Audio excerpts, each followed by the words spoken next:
भारताचे लोक, भारताचे एक सार्वभौम समाजवादी धर्मनिरपेक्ष लोकशाही गणराज्य घडवण्याचा व त्याच्या सर्व नागरिकास सामाजिक आर्थिक व राजनैतिक न्याय, विचार अभिव्यक्ती, विश्वास, श्रद्धा व उपासना यांचे स्वातंत्र्य, दर्जाची व संधीची समानता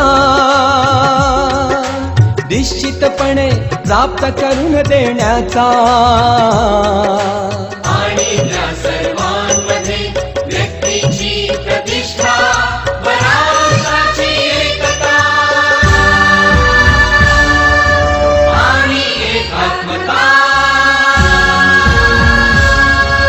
यांचे आश्वासन देणारी बंधुता प्रवर्धित करण्याचा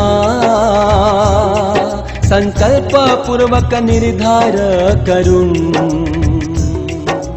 आमच्या संविधान सभेत आज दिनांक